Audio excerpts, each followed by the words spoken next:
आज की कहानी है गरीब की बेटी।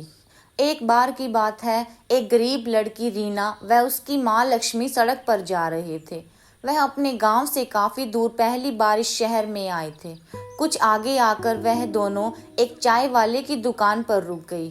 कुछ पल यहाँ वहाँ देखने के बाद लड़की की माँ लक्ष्मी दुकान वाले के पास पहुंची और उससे कहने लगी, भैया, हम आज ही सोनापुर गांव से आए हैं। हमारा इस शहर में कोई भी नहीं है। क्या आप मुझे अपनी दुकान में कुछ काम दे सकते हैं जिससे मैं अपनी बच्ची का पेट भर सकूं? इस पर चाय की दुकान वाला कहने लगा, बहन, मेरे पास तुम्हारे लिए कोई काम नहीं है और ना ही मैं तुम्हें इतने पैसे दे पाऊंगा। इस पर लक्ष्मी कहने लगी, भैया, मुझे पैसे की जरूरत नहीं है। मैं आपके बर्तन भी मांज लूंगी, बस आप मुझे उसके बदले में इतना खाना दे देना कि जिससे मेरी बच्ची का पेट भर सके। दुकान वाला कहने लगा, ठीक है बहन, लेकिन तुम रहोगी कहाँ? इस पर वह बड़ी मायूसी से कहने लगी, भैया, मेरा इस दुनिया में कोई नहीं रहा, क्योंकि रीना के पति का देहांत हो गया है, जिसके बाद मेरे ससुराल वालों ने मुझे और मेरी बेटी को धक्के मारकर घर से बाहर कर दिया है। वह बोली, अब तो मुझे ही अपनी इस बच्ची को पालने के लिए कुछ न कुछ करना पड़ेगा। आपको मंजूर हो तो क्या मैं आपकी इस दुकान में ही सो जाऊं? सुबह जब तक आप इस दुकान पे आओगे तब तक मैं आपकी दुकान में झाड़ू पोछा व बर्तन साफ कर दिया करूंगी। इसके बदले में आप बस मेरी बेटी को कुछ खाने को दे दिया करना।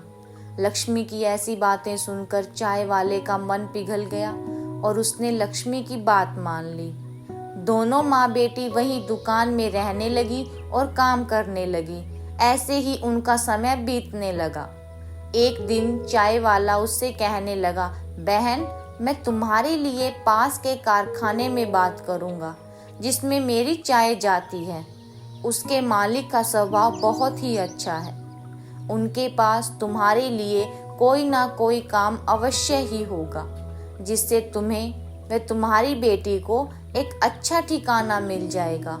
यह कहकर चाय की दुकान वाले भैया ने जब कारखाने के मालिक से उन दोनों के बारे में बात की तो मालिक ने कहा, ठीक है, हमारे घर पर एक काम करने वाले की आवश्यकता है, इसीलिए तुम उसे हमारे घर भेज देना।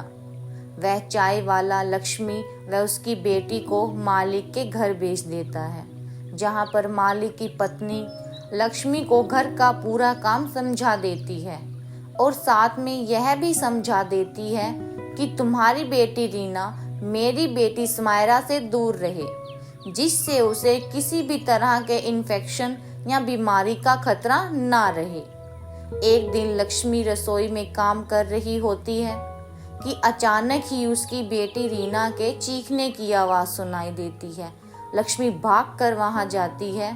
वो देखती है रीना ने स्मायरा की फ्रॉक हाथ में ले रखी है और उसे देखकर वह बहुत खुश हो रही है। इतने में मालकिन भी वहीं आ जाती है और लक्ष्मी व रीना को डांटने लगती है।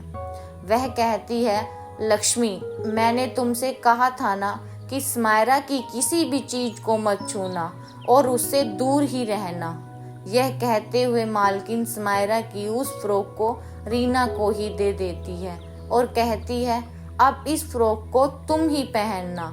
यह कहते हुए वह गुस्से में चली जाती है। एक दिन मालकिन व लक्ष्मी पास के बाजार में सामान खरीदने साथ में जाती हैं और रीना व स्मायरा घर में अकेली रह जाती हैं। वह दोनों अलग अलग खेल खेल रही होती हैं कि अचानक से ही स्मायरा को चक्कर आ जाते हैं और स्मायरा बेहोश हो जाती है। तभी पास ही खेल रही रीना की नज़र स्मायरा पर पड़ती है। वह भागकर उसके पास पहुंचती है। रीना स्मायरा के ऊपर पानी की बूंदें डालती है जिससे उसे होश आ जाए, पर स्मायरा अपनी आंखें नहीं खोलती। रीना घबरा कर बिना देर किए पड़ोस में जाकर शोर मचाने लगती है और शोर मचाते हुए बताती है कि देखो देखो, स्मायरा को पता नहीं क्या हो गया है, वह उठ ही नहीं रही।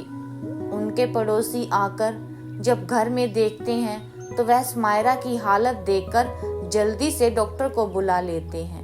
कुछ ही देर में डॉक्टर वहां आ पहुंचते हैं और स्मायरा को इंजेक्शन लगाते हैं, जिससे वह होश में आ जाती है।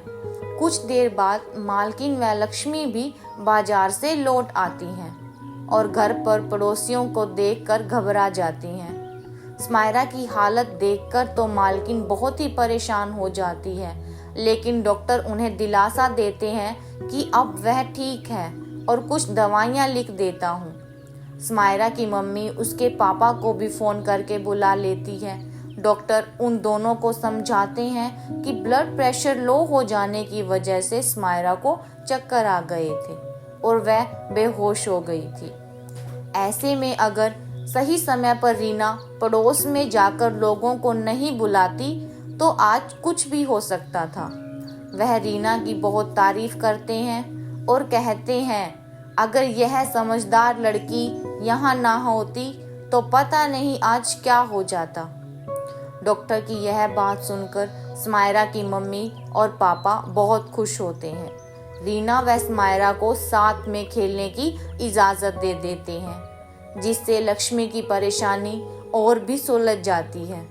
अब वह खुशी खुशी मन लगाकर उनके घर के सारे काम करती थी और अब उसे अपनी बच्ची की भी चिंता नहीं रहती थी, क्योंकि अब रीना और स्मायरा सारा समय साथ साथ खेलती थी। इस प्रकार एक गरीब माँ और उसकी बेटी, जिसका कोई सहारा नहीं था, उन्हें सहारा मिल जाता है और वे खुशी खुशी अपना जीवन व्यतीत करने लगती हैं। इसीलिए हमें भी कभी भी जीवन की कठिनाइयों के सामने हिम्मत नहीं हारनी चाहिए और डट कर हर समस्या का सामना करना चाहिए। आज की कहानी यहीं पर समाप्त होती है।